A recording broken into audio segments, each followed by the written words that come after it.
Hoy vamos a hablar de los capacitores electrolíticos, algunos tipos de fallas relacionadas con los capacitores electrolíticos de las fuentes de alimentación.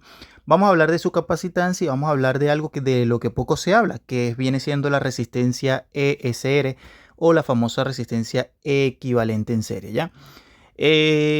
Vamos a entender, amigos, que los capacitores electrolíticos son uno de los componentes electrónicos que pueden fallar más en las fuentes de alimentación conmutadas. Y cuando ellos fallan, se pueden presentar muchos síntomas de fallas en lo que viene siendo los equipos electrónicos. Lo peor de todo es que muchas veces nosotros podemos utilizar lo que viene siendo el capacímetro y así todo, cuando utilizamos el capacímetro, falla, es decir, marca bien, igualmente está averiado lo que viene siendo los capacitores. Te lo digo por experiencia. Muchas veces, amigos, los capacitores tú los mides con el capacímetro y de igual forma él te marca bien, pero están malos los capacitores. Y tú dirás, bueno, pero ¿cómo es eso? Bueno, resulta y acontece que muchas veces lo que se daña es su resistencia interna, la famosa ESR, o también conocida como resistencia serie equivalente, ya para que sepan. Entonces, vamos a hablar de que aquí, por ejemplo, yo tengo una fuente de alimentación, ¿verdad? La fuente de alimentación va a presentar capacitores electrolíticos tanto en la etapa caliente de la fuente como en la etapa de la salida. ¿Cuál falla más? ¿La etapa caliente con respecto a los capacitores de la entrada de la etapa caliente o los de la salida? Más suelen fallar los de la salida. Más suelen fallar de los de la salida. Ya, vamos a entender una cosa. Un capacitor electrolítico tiene polaridad, un negativo o un positivo. Todos los capacitores electrolíticos manejan una polaridad. Los capacitores electrolíticos, amigo y compañero, básicamente son los únicos que manejan la famosa resistencia ESR. ¿Ya? ¿Qué hace una resistencia ESR? ¿Qué hace en lo que viene siendo el capacitor? ¿Qué hace? Bueno, hace referencia a la resistencia de un condensador electrolítico al paso de una corriente alterna. Por eso, lo que viene siendo la ESR solamente lo vas a encontrar en los capacitores electrolíticos. Ahora, resulta que acontece, amigos, que esto está relacionado directamente con los circuitos de alta frecuencia. ¿Ya? Y obviamente en la fuente de alimentación conmutada se manejan altas frecuencias, ¿ya? Entonces, alta frecuencia o los circuitos de alta conmutación.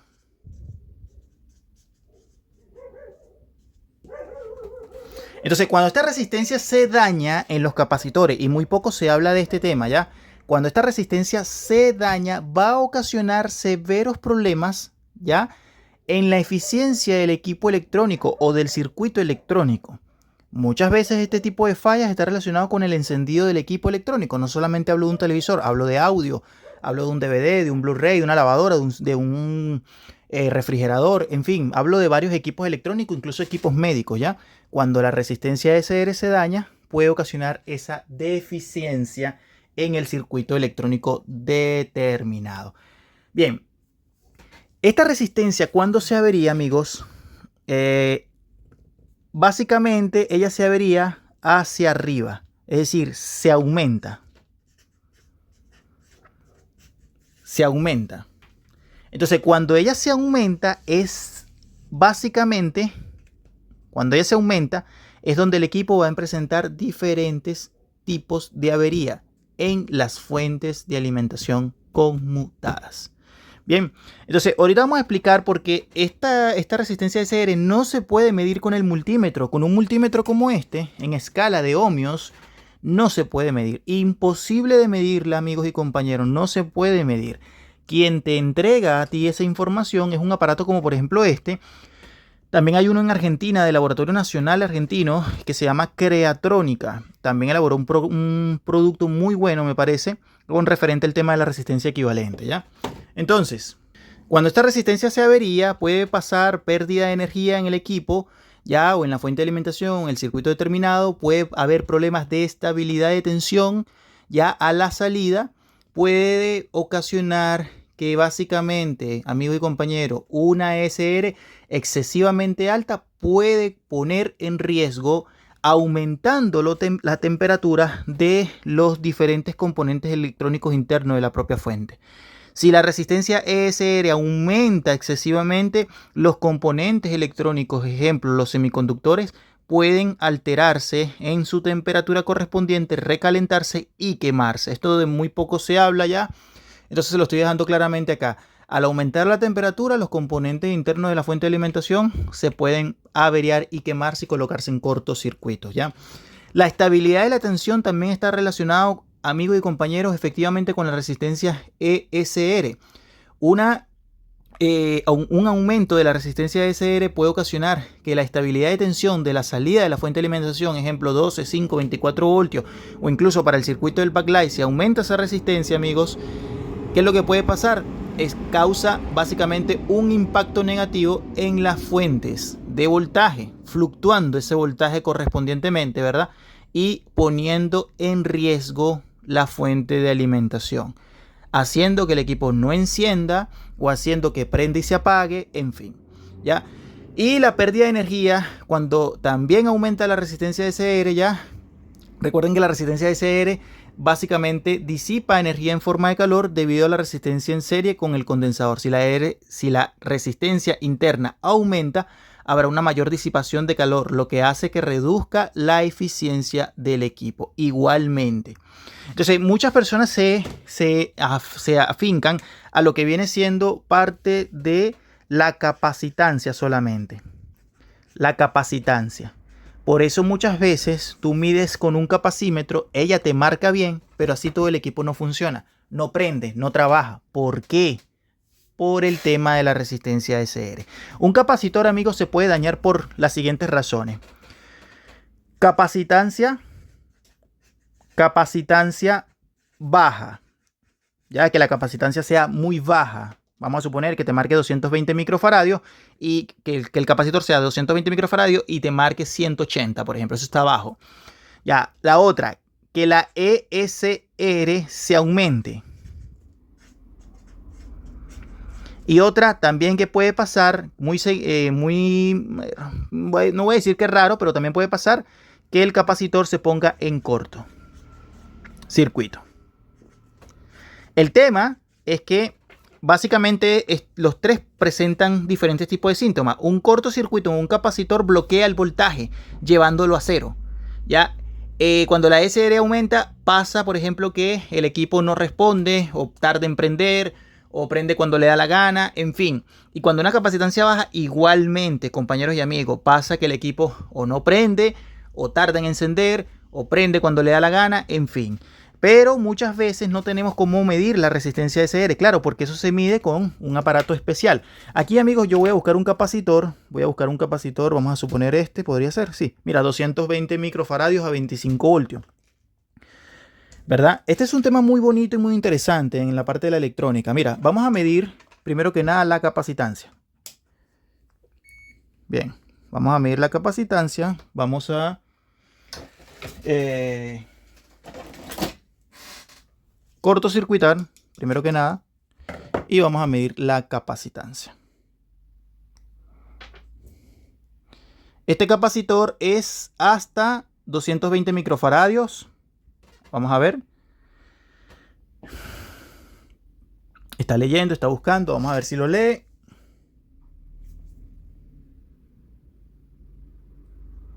Debería de leerlo. Vamos a esperar un poquito a ver si lo lee.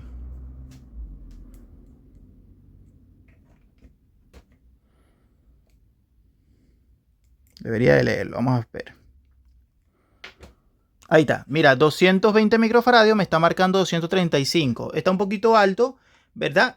Pero no está bajo. Por ende, se podría decir que el capacitor aparentemente está en buen estado. Ya dice 220 microfaradios a 25 voltios me marca 235, es decir, 15 faradios más. 15 microfaradios más. Entonces vamos a verificar ahora el tema de la resistencia SR. Yo voy a colocar este capacitor acá.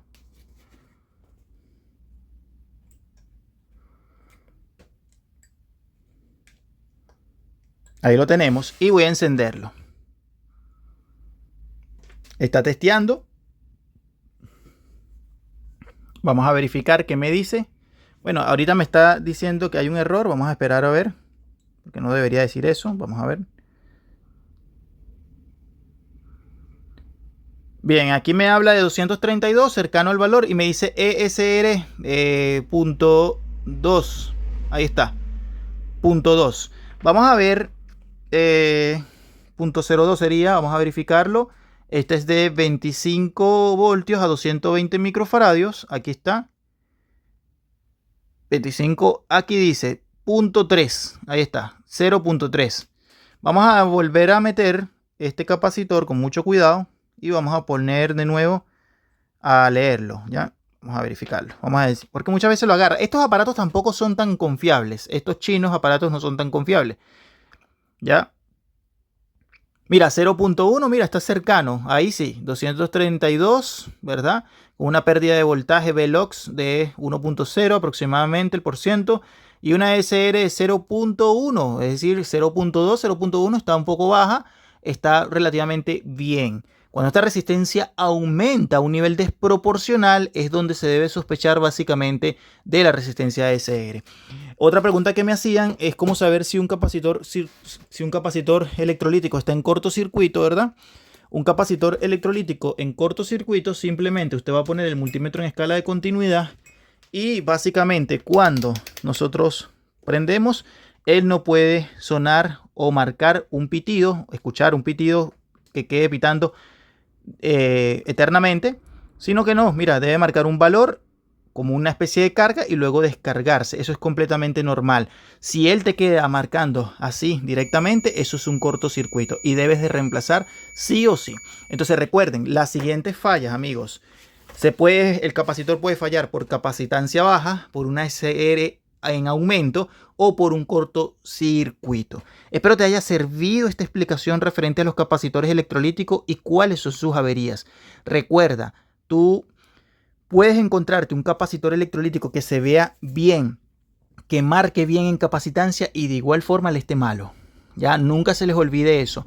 Lo otro a tomar en cuenta también, que es muy, pero muy importante, amigos y compañeros, es tratar de tener un medidor ESR, o si no, por último, no lo tienes, por favor, trata de reemplazar todos los capacitores electrolíticos. En muchas de las ocasiones el mejor método es reemplazar todos los capacitores electrolíticos de la salida.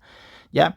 Espero le haya servido esta información. Suscríbanse al canal, dale like, compártelo en alguna de tus redes sociales. Muchas gracias por el apoyo. Me puedes seguir por este canal y también por el canal principal de Multiservicio Electrónica Integral Janda Silva, mi canal secundario como Electrónica Janda Silva el Lusitano, ¿ya? Y el tercer canal es que es el de la vida de Janda Silva. Bendiciones para todos. Espero se encuentren muy, pero muy bien.